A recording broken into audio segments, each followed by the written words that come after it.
you know, there's this idea that people have a conscience. And you know what the conscience is. It's this feeling or voice you have in your head just before you do something that you know is stupid, telling you that probably you shouldn't do that stupid thing. You don't have to listen to it, strangely enough. But you go ahead and do it anyways, and then, of course, exactly what the conscience told you was going to happen inevitably happens, so that you feel even stupider about it than you would if it happened by accident. Because you know, I knew this was going to happen, I got a warning it was going to happen, and I went and did it anyways. And the funny thing too is that that conscience operates within people, and we really don't understand what the hell that is. So you might say, well, what would happen if you abided by your conscience for 5 years or for 10 years? What sort of position might you be in? What sort of family might you have? What sort of relationship might you be able to forge? And you can be bloody sure that a relationship that's forged on the basis of who you actually are is going to be a lot stronger and more welcome than one that's forged on the basis of who you aren't. Now, of course, that means that the person you're with has to deal with the full force of you in all your ability and your catastrophe, and that's a very, very difficult thing to negotiate.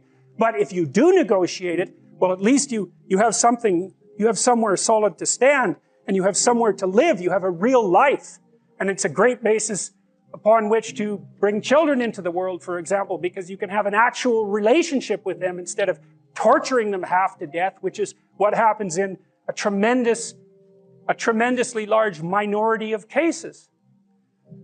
Well, it's more than that too, because, and this is what I'll close with, and this is why I wanted to introduce Solzhenitsyn's writings to you. You see, because it isn't merely that your fate depends on whether or not you get your act together and to what degree you decide that you're going to live out your own genuine being. It isn't only your fate, it's the fate of everyone that you're networked with. And so, you know, you think, well, there's 9 billion, 7 billion people in the world. We're going to peak at about 9 billion, by the way, and then it'll decline rapidly, but 7 billion people in the world, and who are you? You're just one little dust mote among that 7 billion, and so it really doesn't matter what you do or don't do, but that's simply not the case. It's the wrong model, because you're at the center of a network. You're a node in a network. Of course, that's even more true now that we have social media. You'll know 1,000 people, at least over the course of your life. And they'll know 1,000 people each, and that puts you one person away from 1 million, and 2 persons away from 1 billion. And so that's how you're connected, and the things you do, they're like dropping a stone in a pond. The ripples move outward, and they affect things in ways that you can't fully comprehend, and it means that the things that you do and that you don't do are far more important than you think. If you can teach people to stand up in the face of the things they're afraid of, they get stronger. And you don't know what the upper limits to that are, because you might ask yourself, like, if for 10 years, if you didn't avoid doing what you knew you needed to do, by your own definitions, right, within the value structure that you've created, to the degree that you've done that, what would you be like? Well, you know, there are remarkable people who come into the world from time to time, and there are people who do find out over decades-long periods what they could be like if they were who they were, if they spoke their being forward. And they get stronger and stronger and stronger, and we don't know the limits to that. We do not know the limits to that. And so you could say, well, in part, perhaps the reason that you're suffering unbearably can be left at your feet, because you're not everything you could be, and you know it. And of course, that's a terrible thing to admit, and it's a terrible thing to consider, but there's real promise in it, right? Because it means that perhaps there's another way that you could look at the world, and another way that you could act in the world, so what it would reflect back to you would be much better than what it reflects back to you now. And so if your life isn't everything it could be, you could ask yourself, well, what would happen if you just stopped wasting the opportunities that are in front of you? You'd be, who knows how much more efficient? 10 times more efficient, 20 times more efficient. That's the Pareto distribution. You have no idea how efficient people get. It's off the charts. Well, and if we all got our act together collectively and stopped making things worse, because that's another thing people do all the time, not only do they not do what they should to make things better, they actively attempt to make things worse because they're spiteful or resentful or arrogant or deceitful or homicidal or genocidal or all of those things all bundled together in an absolutely pathological package. If people stopped really, really trying just to make things worse, we have no idea how much better they would get just because of that. So there's this weird dynamic that's part of the existential system of ideas between human vulnerability, social judgment, both of which are major causes of suffering, and the failure of individuals to adopt the responsibility that they know they should adopt.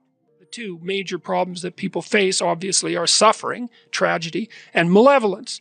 And so that's the other thing that you're responsible for, is that you're supposed to look at the capacity for human evil as clearly as you possibly can, which is a very terrifying thing. You know, that causes post-traumatic stress disorder in people that aren't accustomed to it. And in the mythology that's associated with the encounter with evil, it's almost always the case that the entity that does the encountering, even if it does it voluntarily, is hurt by it.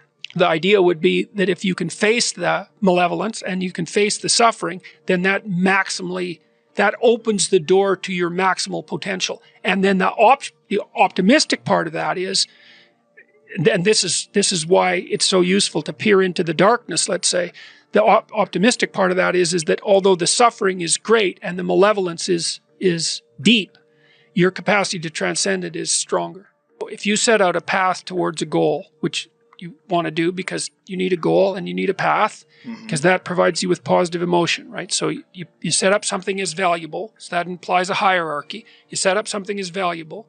You decide that you're going to do that instead of other things, so that's kind of a sacrifice, because you're sacrificing everything else to pursue that.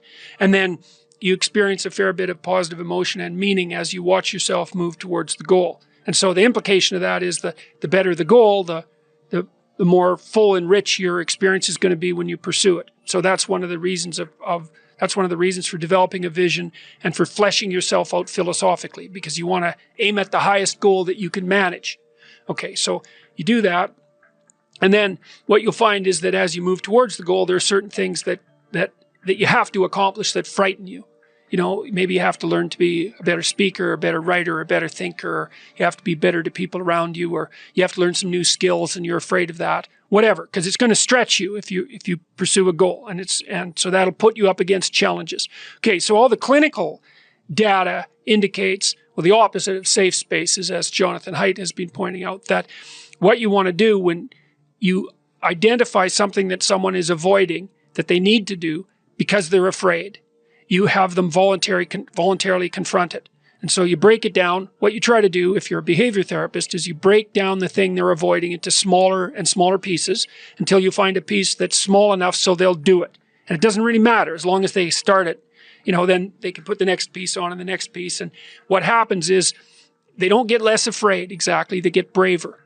It's like there's more of them. And here's why. So imagine you do something new, and that's informative, right? There's information in the action, and then you can incorporate that information and turn it into a skill and turn it into a transformation of your perceptions. So there's more to you because you've tried something new. So that's one thing. But the second thing is, and there's good biological evidence for this now, that if you put yourself in a new situation, then new genes code for new proteins and build new neural structures and new nervous system structures. Same thing happens to some degree when you work out, right? Because your muscles are responding to the load, but your nervous system does that too. So you imagine that there's a lot of potential you locked in your genetic code. And then if you put yourself in a new situation, then the stress, that's the situational stress that's produced by that particular situation, unlocks those genes and then builds new parts of you. And so that's very cool, because who knows how much there is locked inside of you. Okay, so now here's the idea. So let's assume that scales as you take on heavier and heavier loads. That more and more of you get more and more informed because you're doing more and more difficult things, but more and more of you gets unlocked.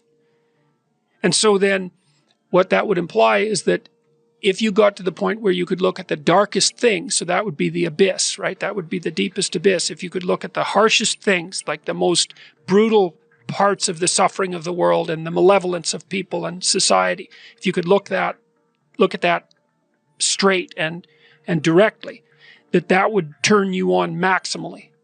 And so that's the idea of rescuing your father, because imagine that you're like the potential composite of all the ancestral wisdom that's locked inside of you biologically. But that's not going to come out at all unless you stress yourself, unless you challenge yourself. And the bigger the challenge you take on, the more that's going to turn on. And so that as you take on a broader and broader range of challenges and you push yourself harder, then more and more of what you could be turns on, and that's equivalent to transforming yourself into the ancestral father, because you're like the, what would you call it? You're the consequence of all these living beings that have come before you, and that's all part of your biological potentiality. And then if you can push yourself, then all of that clicks on, and that turns you into who you could be.